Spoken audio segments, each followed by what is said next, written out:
भी मैं नहीं हूं।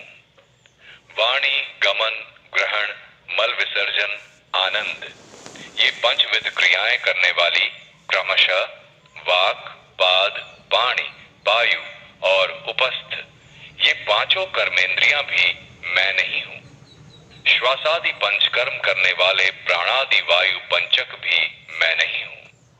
संकल्प करने वाला मन भी मैं नहीं हूं। सर्व विषयों एवं सर्व कर्मों से रहित तथा केवल विषय वासनाओं से युक्त अज्ञान भी मैं नहीं हूं। यदि मैं इनमें से कोई नहीं हूं तो मैं कौन हूं? उपरोक्त सभी को नेति नेति से निरस्त करने के बाद जो केवल चैतन्य बचता है वह मैं हूं। उस चैतन्य का स्वरूप क्या है? चैतन्य का स्वरूप सच्चिदानंद है। स्वरूप का दर्शन कब होगा? जब दृश्य जगत का लोप होता है तो स्वरूप का बोध होता है जो दृष्टा है। क्या दृश्य जगत के बोध प्रतिभास के साथ स्वरूप दर्शन नहीं हो सकता? नहीं। क्यों? दृष्टा और दृश्य रज्जु और सर्प जैसे हैं। जैसे कि रस्सी का ज्ञान जो अधिष्ठान यानी आधार है तब तक उदित नहीं होगा जब तक कि काल्पनिक सर्प का मिथ्या ज्ञान नहीं चला जाता। उसी प्रकार स्वरूप दर्शन जो अधिष्ठान आधार है की प्राप्ति तब तक नहीं हो सकती जब तक कि कल्पित जगत दृष्टि का विनाश नहीं हो जाता। दृश्य जगत बोध का नाश कब होगा? मन जो सभी ज्ञान अनुभवों एवं समस्त कर्मों का कारण है के लीन होने पर जगत का लोप हो जाएगा। मन का स्वरूप क्या है? जिसे मन कहते हैं वह आत्मा में निवास करने वाली आश्चर्यजनक शक्ति है। इसी से सभी विचार उदित होते हैं। विचारों के अतिरिक्त मन जैसी कोई चीज है ही नहीं, इसलिए विचार मन का स्वरूप है। विचारों के अतिरिक्त जगत का कोई अलग अस्तित्व नहीं है। गहन निद्रा में जब कोई विचार नहीं होता तब कोई जगत भी नहीं होता है। जागृत एवं स्वप्न की अवस्थाओं में जब विचार होते हैं तब जगत भी होता है। जैसे मकड़ी स्वयं जाल बुनती तथा पुनः उसे वापस खींच लेती है, उसी प्रकार मन जगत को प्रतिबिंबित करता है तथा पुनः स्वयं में स्थिर कर लेता है। मन जब स्वरूप के बाहर आता है तो जगत प्रकट होता है। इसलिए जब जगत प्रकट होता है तब स्वरूप प्रकाशित नहीं होता, और जब स्वरूप प्रकाशित होता है तब जगत प्रकट नहीं होता। जब कोई मन के स्वरूप की खोज करता है तो मन विलुप्त हो जाता है और आत्मा ही रह जाता है। निरंतर मन का अस्तित्व सदैव किसी स्थूल पर अवलंबित है। वह अकेला नहीं रह सकता। यह मन है जिसे सूक्ष्म शरीर या जीव कहते हैं। मन के स्वरूप को समझने के लिए अन्वेषण का पथ क्या है? शरीर में जो मैं के रूप में उदित होता है वह मन है। जब कोई खोज करता है कि सर्वप्रथम मैं का विचार शरीर में कहां से उदित होता है तो उसे पता चलता है कि यह हृदय से उदित होता है। वह मन के उदित होने का स्रोत है। यदि कोई लगातार मैं सोचता है तो भी वह उस स्थान यानी स्रोत पर पहुंच जाएगा। मन में उदित होने वाले समस्त विचारों में मैं का विचार प्रथम है। प्रथम व्यक्ति सर्वनाम के उदित होने के बाद ही द्वितीय एवं तृतीय सर्वनाम प्रकट होते हैं। प्रथम व्यक्तिक सर्वनाम के बिना द्वितीय या तृतीय नहीं हो सकते। मन स्थिर शांत कैसे होगा? मैं कौन हूं के अन्वेषण द्वारा ही मन शांत होगा। मैं कौन हूं का विचार सभी अन्य विचारों को नष्ट कर देगा तथा जिस प्रकार शव जलाने के लिए प्रयुक्त डंडा अंत में स्वयं भी जल जाता है, उसी प्रकार यह स्वयं भी नष्ट हो जाता है। तब वहां स्वरूप दर्शन होता है। मैं कौन हूं के विचार को सदैव पकड़े रहने का तरीका क्या है?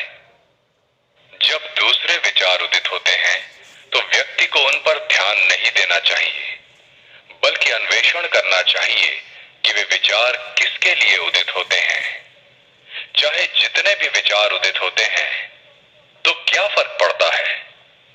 जैसे ही कोई विचार उदित होता है, व्यक्ति को तत्परता से खोज करनी चाहिए कि किसके लिए यह विचार उदित हुआ। उत्तर आएगा, मेरे लिए। इस पर जब व्यक्ति खोज करता है कि मैं कौन हूं, तो मन अपने स्रोत में वापस चला जाता है और उदित हुआ विचार शांत हो जाता है। इसके बारंबार अभ्यास से मन अपने स्रोत में रहने की दक्षता विकसित कर लेता है। मन जो सूक्ष्म है, जब बुद्धि एवं ज्ञानेंद्रियों के द्वारा बाहर जाता है तो स्थूल नाम रूप प्रकट होते हैं, और जब यह हृदय में निवास करता है तो नाम रूप विलुप्त हो जाते हैं। मन को बाहर जाने से रोककर उसे हृदय में स्थिर करने को अहम मुख या अंतर्मुखी होना कहते हैं। मन को हृदय से बाहर जाने देने को बहिर्मुखी होना कहते हैं। इस प्रकार जब मन हृदय में निवास करता है तो मैं, जो सभी विचारों का मूल है, लुप्त हो जाता है और सदैव अस्तित्वमान स्वरूप प्रकाशित होता है। व्यक्ति चाहे जो भी करे, उसे बिना मैं के अहंकार के करना चाहिए। जब कोई इस प्रकार से कर्म करता है तो उसके समक्ष सब कुछ शिव स्वरूप के रूप में प्रकट होगा। क्या मनोनिग्रह के दूसरे उपाय नहीं है? आत्मविचार के अतिरिक्त कोई उपयुक्त उपाय नहीं है। यदि दूसरे उपायों से मन नियंत्रण का प्रयास किया जाता है तो लगता है कि मन नियंत्रित है, किंतु वह पुनः प्रकट हो जाता है। प्राणायाम के द्वारा भी मन स्थिर हो जाएगा, किंतु वह तभी तक नियंत्रित रहेगा जब तक कि प्राण नियंत्रित है। और जब श्वसन आरंभ होता है तो मन पुनः गतिशील हो जाता है तथा संचित वासनाओं के अनुरूप भटकेगा। मन और प्राण दोनों ही का स्रोत एक ही है। निश्चित ही विचार मन का स्वरूप है। मैं का विचार मन का प्रथम विचार है और यही अहंकार है। जहां से अहंकार उत्पन्न होता है वहीं से श्वसन भी आरंभ होता है। इसलिए जब मन स्थिर होता है तो श्वास नियंत्रित हो जाता है, और जब श्वास नियंत्रित हो जाता है तो मन स्थिर हो जाता है। किंतु सुषुप्ति में यद्यपि मन स्थिर रहता है, किंतु श्वास नहीं रुकता है। यह ईश्वरीय इच्छा के कारण है, ताकि शरीर सुरक्षित रहे और लोग यह नहीं समझें कि यह मर गया है। जागृत एवं समाधि की अवस्थाओं में जब मन स्थिर हो जाता है तो श्वास नियंत्रित रहता है। प्राण मन का स्थूल रूप है। मृत्यु के क्षण तक मन प्राण को शरीर में रखता है। जब शरीर मर जाता है तो मन प्राण को साथ ले जाता है। इसीलिए प्राणायाम का अभ्यास मनोनिग्रह में सहायक तो है, किंतु यह मन का नाश नहीं करता है। प्राणायाम की तरह मूर्ति ध्यान, मंत्र जप, आहार नियमन आदि मन को स्थिर करने में सहायक हैं। मूर्ति ध्यान एवं मंत्र जाप से मन एकाग्र हो जाता है। मन का स्वभाव है सदा चंचल रहना। जैसे सदा हिलते रहने वाले हाथी की सूंड में यदि एक जंजीर दे दी जाए तो वह हाथी जैसे किसी दूसरी चीज को पकड़ने का प्रयत्न किए बिना उस जंजीर को ही पकड़े चलता रहता है। उसी प्रकार मन को भी किसी नाम या रूप में अनुसक्त रहने के अभ्यास से जोड़ा जाए तो वह उसी को ग्रहण किए रहेगा। मन जब असंख्य विचारों के रूप में फैलता है तो प्रत्येक विचार अत्यंत बलहीन होता है, किंतु विचारों के लीन होते होते ही मन एकाग्र एवं बलवान हो जाता है। ऐसे मन के लिए आत्म अन्वेषण सरल हो जाता है। सकल नियमों में श्रेष्ठ मित एवं सात्विक आहार है। इन नियमों के पालन से मन में सद्गुण की वृद्धि होती है, जो आत्म अन्वेषण में सहायक होगा। समुद्र की लहरों की भांति संचित विषय वासनाओं के असीमित विचार प्रकट होते हैं। वे सब कैसे नष्ट होंगे? स्वरूप ध्यान तीव्र होते ही वे विचार क्रमशः नष्ट हो जाएंगे। क्या आदिकाल से चली आ रही विषय वासनाओं का विनष्ट होना तथा स्वरूप मात्र बनकर रहना संभव है? यह संभव है या नहीं, संदेह को स्थान दिए बिना निरंतर स्वरूप ध्यान में सुदृढ़ रहना चाहिए। कोई चाहे कितना बड़ा पापी क्यों ना हो, मैं तो पापी हूं, मेरा उद्धार कैसे हो सकता है, यूं प्रलाप न करते हुए मैं पापी हूं के विचार को पूरी तरह त्याग कर यदि वह सतत स्वरूप ध्यान में संलग्न रहेगा तो निश्चित ही सफल होगा। शुभ मन और अशुभ मन ऐसे दो मन नहीं है, मन एक ही है। वासनाएं ही शुभ एवं अशुभ दो तरह की होती हैं। मन जब शुभ वासनाओं के वशीभूत होता है तब उसे शुभ मन कहते हैं, और जब अशुभ वासनाओं के वशीभूत रहता है तब वह अशुभ मन कहलाता है। प्रपंच विषयों में मन नहीं लगाना चाहिए तथा उसे दूसरे के कार्यों में हस्तक्षेप नहीं करना चाहिए। दूसरे लोग कितने भी बुरे क्यों ना हो, उनसे द्वेष नहीं करना चाहिए। राग द्वेष दोनों त्याज्य हैं। दूसरों को जो कुछ दिया जाता है वह सब अपने आप को दिया जाता है। इस सत्य को जान लेने के बाद भला कौन दूसरों को नहीं देना चाहेगा। अहंता के उदित होने से सब कुछ उदित होगा, अहंता के विलीन होने से सब कुछ विलीन हो जाएगा। हम जितना अधिक विनम्र हो आचरण करेंगे उतना ही अधिक हमारा हित होगा। मन को निग्रहित करके कोई कहीं भी रह सकता है। आत्मान्वेषण का अभ्यास कब तक करना चाहिए? जब तक मन में विषय वासनाएं रहती हैं तब तक मैं कौन हूं का अन्वेषण आवश्यक है। ज्यों-ज्यों विचार उठते हैं त्यों-त्यों उनके उत्पत्ति स्थान में ही आत्मान्वेषण द्वारा उन सब का नाश करना चाहिए।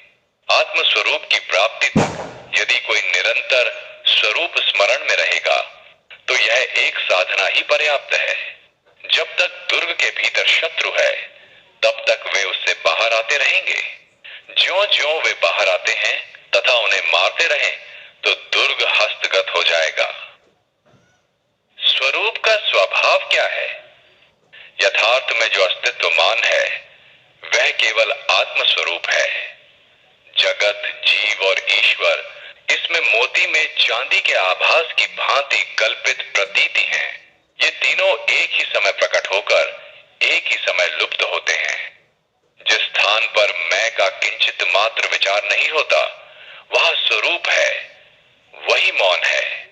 स्वरूप स्वमेव जगत है, स्वरूप स्वमेव मैं है, स्वरूप स्वमेव ईश्वर है, सब कुछ शिव स्वरूप है।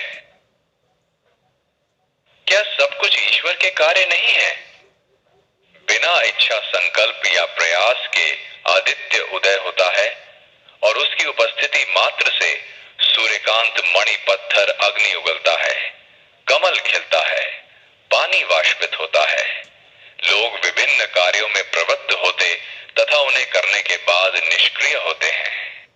जिस प्रकार चुंबक के समक्ष सुई हिलती है उसी प्रकार संकल्प विहीन ईश्वर की सन्निधि विशेष मात्र से होने वाले त्रिकर्मों अथवा पंच कृत्यों से नियंत्रित सकल जीव अपने आप कर्मानुसार कार्य कर विश्राम करते हैं। इसके विपरीत वह संकल्प रहित है, वह किसी कर्म से बंधा नहीं है।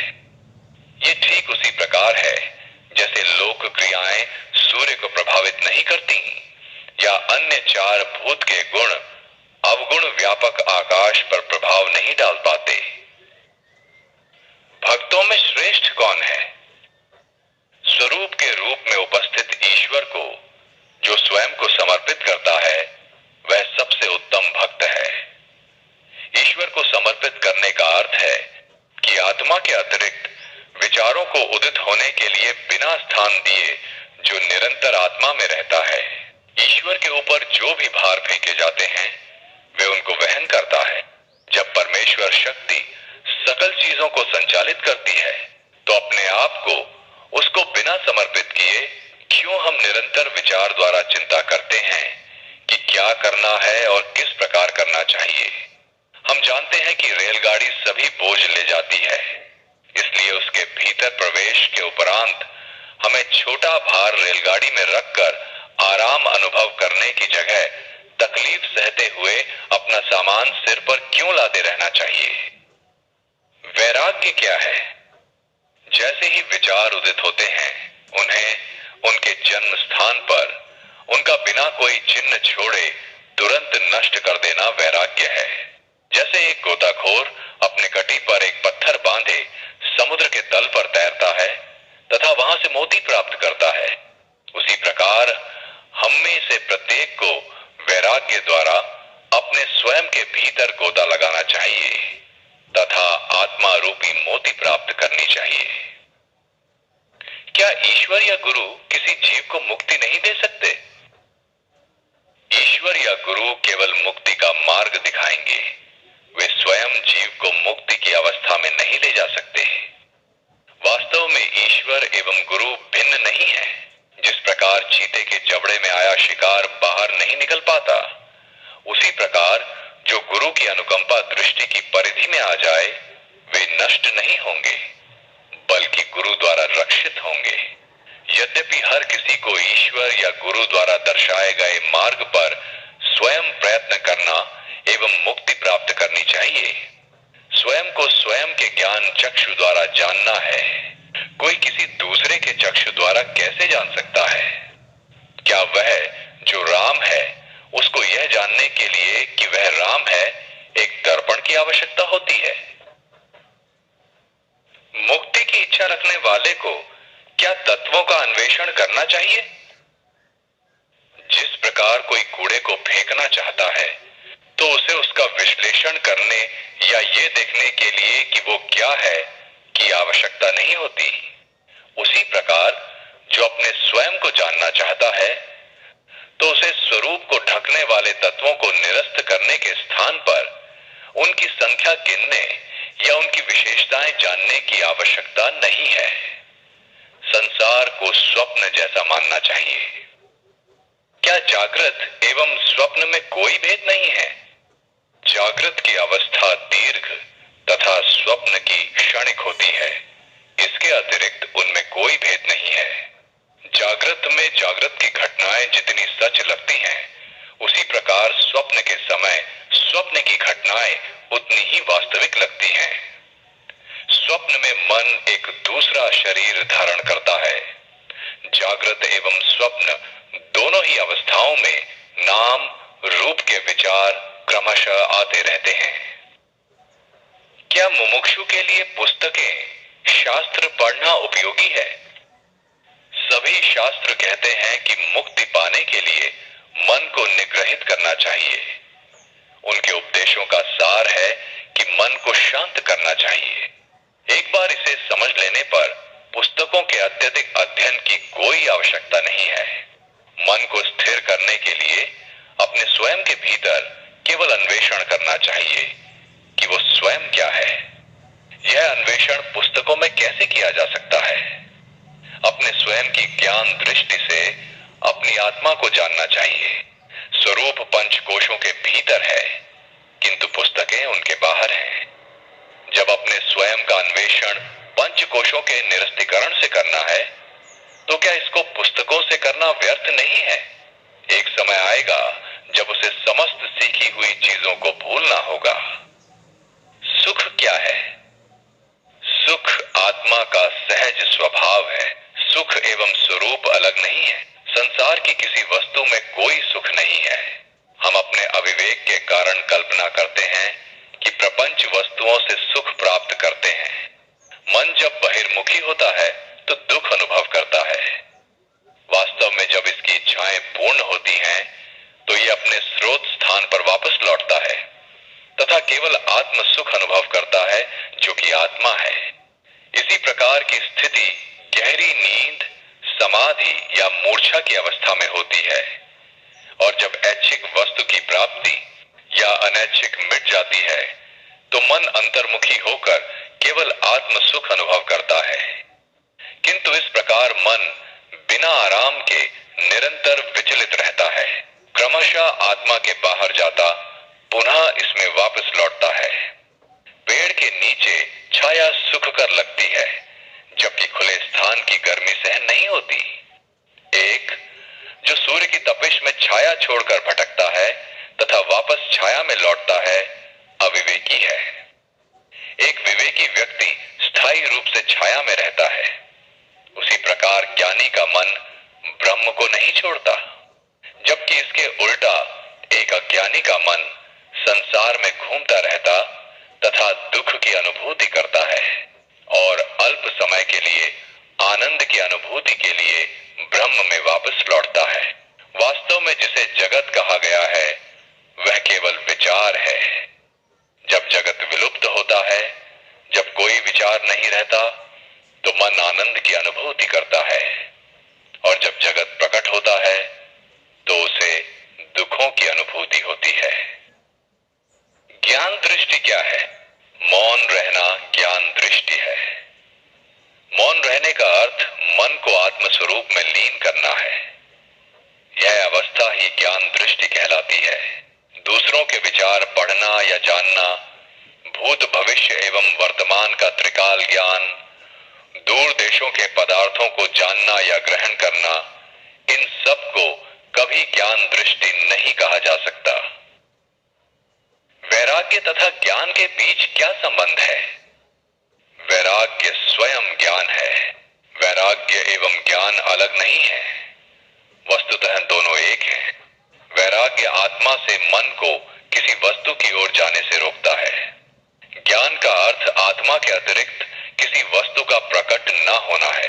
दूसरे शब्दों में, किसी अन्य चीज में प्रवृत्त न होना वैराग्य है। स्वरूप का कभी परित्याग न करना ज्ञान है।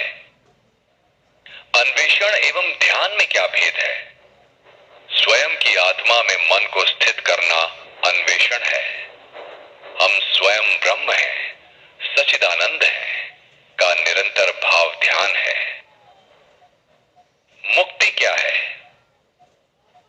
बंधन में पड़े अहम का अन्वेषण करना तथा बंधन से मुक्त अपने स्वयं के यथार्थ स्वरूप को जानना मुक्ति है।